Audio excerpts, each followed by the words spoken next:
Welcome to our channel. Today, we bring you news that weighs heavy on the heart. Some truly remarkable people have recently left this world. In this video, we will share their stories, their legacy, their final chapters. As a sign of remembrance and in support of their memory, please subscribe, leave a like, and share your thoughts in the comments. Your simple action can help others hear their stories and keep their memory alive. We won't delay any longer. Let's begin this tribute to those we've lost.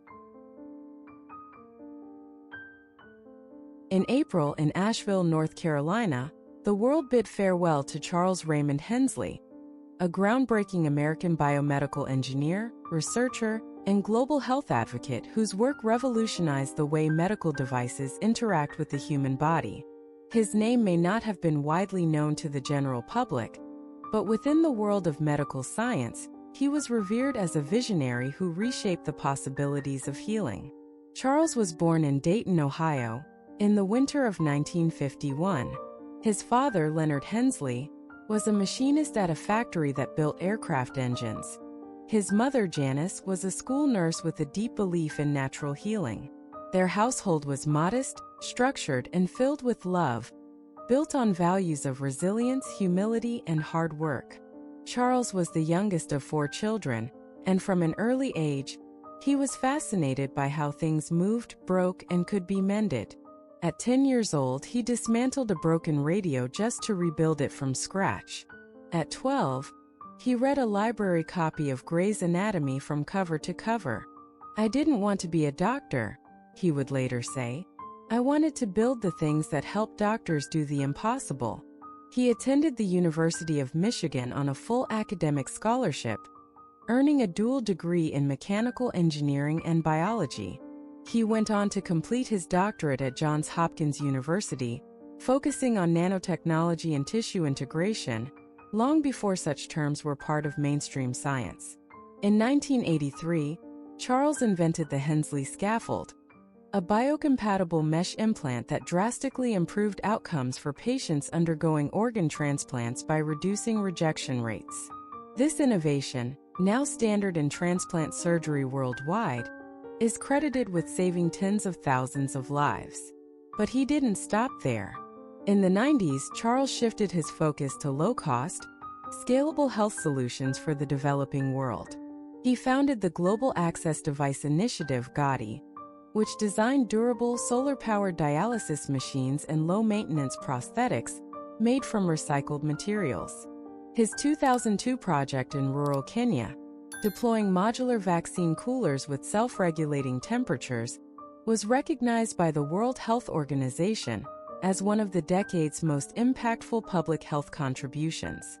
In 2008, Charles was awarded the National Medal of Technology and Innovation by the President of the United States for designing biomedical devices that dramatically expanded equitable access to life-saving care. The award sparked broader recognition, and he became a sought-after lecturer, though he continued to prefer quiet labs over podiums. His path, however, was not without hardship. In the early 2000s, he was pushed out of a major medical startup he had co-founded due to corporate disagreements over patents and profit models. "They wanted to sell hope," he later said. "I wanted to build it." He walked away with nothing and began again, this time working entirely through nonprofit structures. Charles married microbiologist Ellen Cho in 1979. Their relationship was built on curiosity, deep mutual respect, and quiet evenings filled with jazz records and handwritten letters. They had one son, Marcus, who became a public health advocate and frequently collaborated with his father on outreach missions. At home, Charles was introspective and methodical. He kept rows of journals filled with sketches, formulas, and quotes. He made his own herbal teas, loved woodworking, and could often be found fixing bicycles for neighborhood children. Despite his global work, he remained deeply rooted in his community, offering internships to underprivileged youth and teaching weekend science workshops at local libraries. He mentored hundreds of students, from MIT fellows to high school dropouts. His lab doors were always open. He believed education should be unlocked, unpriced, and unfinished. Among his most remembered quotes, "Invention without compassion is machinery.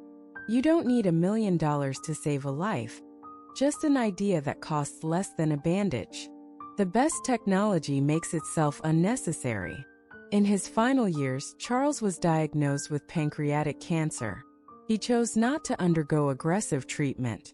Instead, he continued to write, mentor, and complete his final book, The Benevolent Circuit, a collection of essays on ethics in engineering published posthumously. His final public appearance was via livestream. Addressing graduating engineers at Georgia Tech sitting in a sunlit room, voice soft but firm, he said, "Whatever you build, let it serve the invisible ones." He passed away peacefully, in the same city where he built his first prototype in a garage lit only by a single bulb and unwavering hope. Charles Raymond Hensley left behind not just memories, but an entire era embodied in his writings, ideas, and students. In April, in Seattle, Washington, the world said goodbye to Judith N. Carver, an American environmental lawyer, policy architect, and wilderness advocate who spent over 4 decades shaping legislation, defending natural habitats, and mentoring the next generation of climate justice leaders. Her name was rarely in the headlines, but her fingerprints graced some of the most consequential environmental reforms of the 21st century. Judith was born in Helena, Montana, in the summer of 1954. Her mother, Roberta Carver, was a forest ranger who taught her how to track elk before she could ride a bike. Her father, Martin, was a public school teacher with a passion for constitutional law. Their family lived in a wood-heated cabin at the edge of the Lolo National Forest, where electricity flickered and books filled every corner. By the time Judith was 9, she had memorized the Latin names of native pines and was writing essays about clean water for her local 4-H club. But it wasn't until her teenage years, when she witnessed the ecological devastation of a copper mining spill in the Clark Fork River, that her purpose took root. "I knew then," she would later say, "that the law couldn't be just about words. It had to be about water, air, and life." She earned her undergraduate degree in political science at Stanford University, then attended Yale Law School, where she focused on environmental litigation. Her mentors included Supreme Court Justice Ruth Bader Ginsburg and ecological ethicist Dr. Marion Broom. After graduating in 1979, she returned to the Pacific Northwest, intent on protecting the land that raised her. In 1982, Judith co-founded the Cascadia Legal Alliance, a grassroots firm committed to defending endangered ecosystems and tribal land rights. One of her earliest and most public victories came in 1985, when she successfully argued State of Washington versus Silver Ridge Timber, a landmark case that halted deforestation in critical salmon spawning territory. The ruling established a national precedent for ecosystem-based management and is still taught in law schools today. Over the years, she helped draft more than 70 pieces of environmental legislation, including the Native River Reclamation Act, 1991, the Federal Sustainable Watersheds Bill, 2003, and the National Youth Climate Defense Act, 2016. In 2012, she received the Presidential Medal of Freedom for redefining environmental justice not as a luxury, but as a legal necessity. Yet Judith was not without struggle. In the early 90s, she faced public backlash for representing a coalition of Native American tribes in their legal battle against a powerful petrochemical company. Protesters labeled her un-American. Her car was vandalized, and donors withdrew funding from her firm. But she refused to walk away. "Justice doesn't clock out when it becomes unpopular," she told a shaken staff meeting. She was known as a ferocious litigator in court and a poet in private. At home, Judith was contemplative, warm, and frugal. She wore wool socks year-round, carried a battered leather briefcase she never replaced, and kept bees in her backyard. She wrote haiku in the margins of legal documents, hiked every Sunday without fail, and swore by the medicinal properties of chamomile and solitude. Judith never married.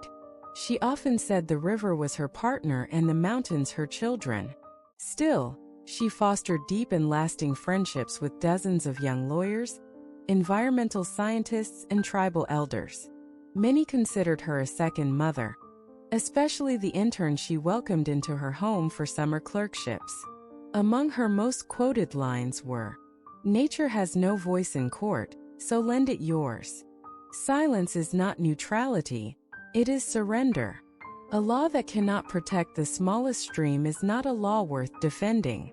She donated much of her earnings to rewilding projects and community gardens. In her final years, she co-authored a legal textbook, The Earth Has Standing, which reimagined the rights of nature as constitutional imperatives. The book has been translated into 9 languages and is now used in university programs across 4 continents. Judith was diagnosed with lymphoma in her late 60s. She approached her illness like she did the law, with clarity, grace, and defiance. Even as her strength waned, she continued to appear at hearings via video call, often flanked by stacks of case files and cups of herbal tea. Her last public appearance was at a youth-led climate summit in Vancouver. Standing beneath a red cedar, too weak to walk unassisted, she told the crowd, "You are not the next generation. You are the now. And the earth has never needed you more." She passed away in her sleep, in the same region where she first learned to read the wind in the trees and write her name in the dirt. Judith and Carver left behind not just memories, but an entire era embodied in her writings, ideas, and students. John Burke Krasinski was born on October 20, 1979 in Newton, Massachusetts, a leafy, deliberate suburb just west of Boston, where the sidewalks curve like commas and the air hums with a kind of academic quiet. Newton was a town of brick schools and soccer fields, of neatly trimmed hedges and generations who stayed put. Autumn arrived like a painting every year. Blazing oaks, crisp air scented with wood smoke, the sound of football whistles mingling with rustling leaves. There was safety in it, a sense of predictability that became a backdrop for a boy whose mind would eventually stray far beyond its tidy borders. John was the youngest of 3 sons born to Mary Claire née Doyle, a nurse known for her kindness and order, and Ronald Krasinski, a doctor of Polish descent, tall, composed, the kind of man who carried silence well. Their home was a blend of discipline and laughter, rooted in old Catholic traditions and blue-collar grit. Mary Claire's Irish warmth tempered Ronald's quiet precision, and their parenting revolved around 2 principles: work hard and don't take yourself too seriously. That second part, the humor, would become John's compass. Being the youngest, John learned early to read a room. His brothers, Paul and Kevin, were already carving paths, responsible, studious, athletic, and he found his own niche not through competition, but through observation. He listened, he waited, and when the time was right, he made people laugh. Not the loud kind of laugh, the surprised, grateful kind. The laugh that says, "I didn't know I needed that." He was a lanky kid with a goofy charm and a wide, sincere smile that made people feel at ease. Teachers loved him. Classmates trusted him. But he wasn't loud or commanding. He was the guy you leaned on in group projects, the one who remembered everyone's birthday, who gave quiet high fives in the hallway. He loved drawing, wrote little skits with his friends, and did impressions that cracked up his brothers at the dinner table. But underneath the cheer, there was a searching. John was deeply introspective, a thinker, a late-night worrier, a boy who sometimes wondered if he belonged in such a careful world. In 3rd grade, he broke his arm during a game and spent weeks at home watching old films. It was there, on a faded couch, in a room filled with soft afternoon light and the scent of tomato soup, that he first fell in love with storytelling. He memorized Back to the Future, acted out Indiana Jones, and imagined himself not as the hero, but as the storyteller, the one holding the camera. At Newton South High School, he began to bloom. He was popular but never arrogant. He joined the basketball team, And although he wasn't the best athlete, he made himself invaluable with hustle and humor. He also joined the school's theater department, at the urging of a teacher who saw a strange magic in his stillness. On stage, he discovered a freedom that surprised him.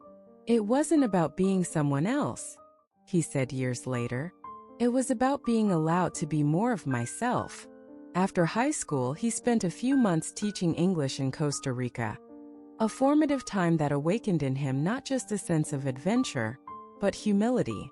He learned how to fail with grace, how to listen without needing to reply. When he returned to the States, he enrolled at Brown University and majored in English. But more importantly, he immersed himself in theater. He studied playwriting, performance direction, and slowly, his voice as a creator began to take shape.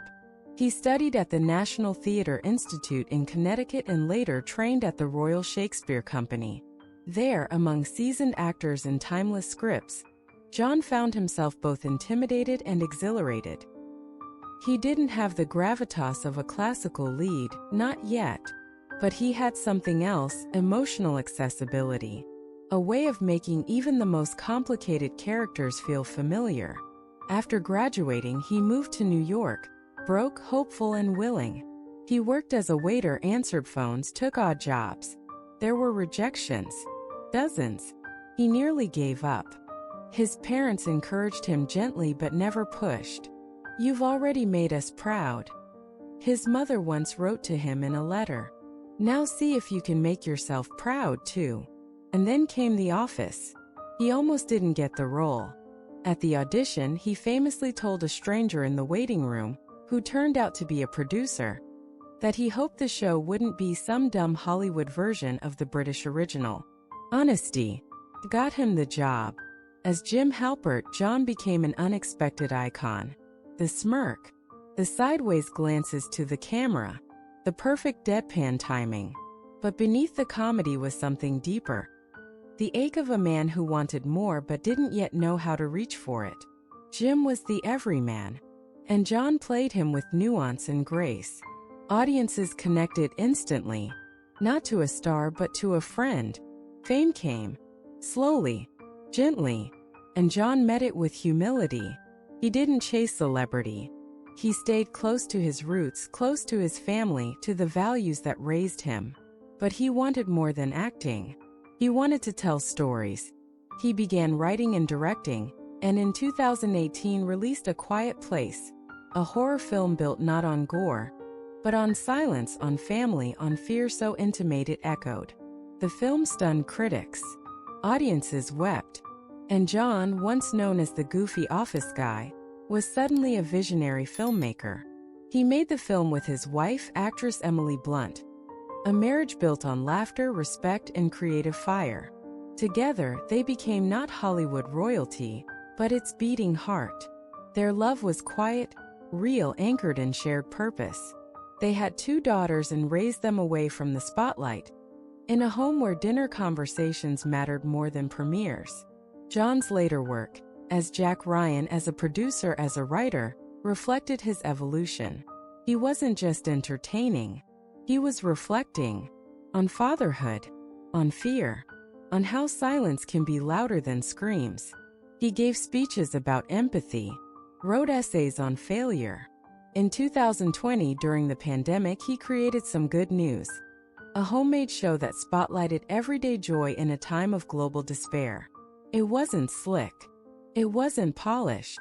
It was John in a t-shirt, making the world feel just a little less broken. In his later years, he taught, quietly, privately. He mentored young actors, funded scholarships, directed plays in small theaters under fake names.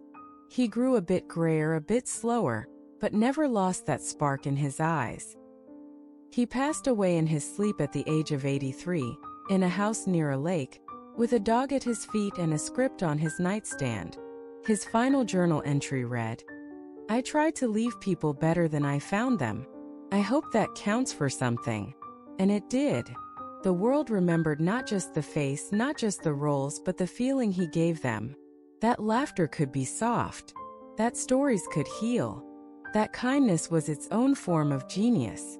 John Krasinski wasn't the loudest voice, but he was the one you leaned in to hear and found yourself better for having listened.